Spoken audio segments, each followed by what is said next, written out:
centre médico-chirurgical de Kinindo, en collaboration avec la Fondation Claros de Barcelone, anime un cas médical en ORL et en chirurgie vasculaire du 4 janvier jusqu'au 11 janvier 2020.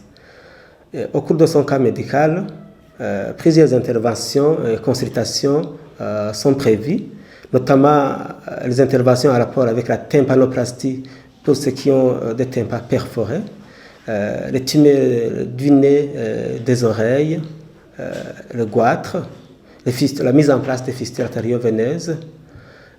Donc, c'est toutes ces différentes interventions qui sont prévues au cours de cette campagne qui est en cours, qui a débuté dès le 4 janvier 2020. La plupart, c'est curatif, mais il y a également des traitements adjuvants. Je dirais la mise en place d'une fistule artério-veineuse, ce n'est pas pour traiter, pour guérir une insuffisance rénale terminale, c'est pour avoir accès à l'hémodialyse.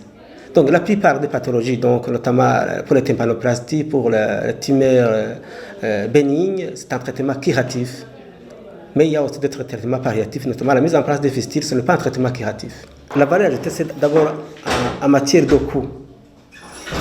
Si nous essayons de calculer le coût d'une intervention qui est réalisée ici au Burundi par les médecins étrangers, quand ils se déplacent eux-mêmes pour arriver, par rapport au coût de cet acte chirurgical, si on réfère un patient étranger, il y a une différence énorme.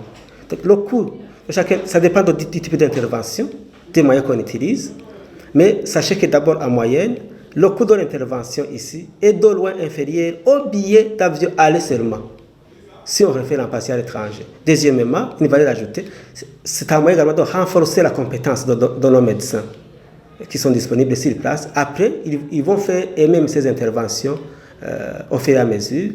Il suffit d'acheter le matériel nécessaire pour ces interventions.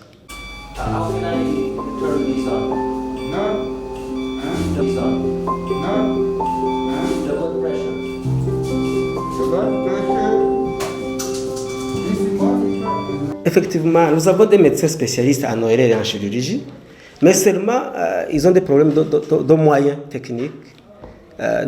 Si je vous donne un exemple pour faire une tympanoplastie, il y a des microscopes spécifiques en ORL qu'on doit utiliser, qui ne sont pas disponibles en permanence ici chez nous. Donc, si nous achetons tout ce matériel sur ce plateau technique, il y a moyen que nos médecins peuvent faire ces interventions sur place. En termes techniques, d'abord, la campagne se déroule aujourd'hui, mais les préparatifs ont commencé dès le mois de janvier 2019. Puisque d'abord, il y a le recrutement des malades via nos médecins consultants en ORL et en chirurgie. On enregistre progressivement les différents patients qui ont besoin effectivement de ces interventions qui ne sont pas réalisables ici chez nous au Burundi. Et au fur et à mesure, on les programme en fonction de leur arrivée. Et pour le moment, c'est le moment alors de passer aux interventions qui ont été programmées pour ces patients qui ont été vus en consultation et d'autres que nous recrutons même à l'heure actuelle.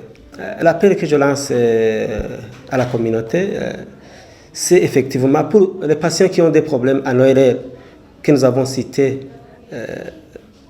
c'est que nous leur demandons de venir ici au CMCK pour bénéficier de ces soins sur place. Sinon, attendre d'être référé à l'étranger, ça coûte trop cher, ce n'est pas accessible à n'importe qui. Mais pour le moment, le centre médico-chirurgical, dans l'objectif de l'atteinte des couvertures sanitaires universelles, a essayé donc d'amener ces médecins étrangers pour faire ces interventions sur place dans le but de rendre accessibles ces interventions sur le plan financier.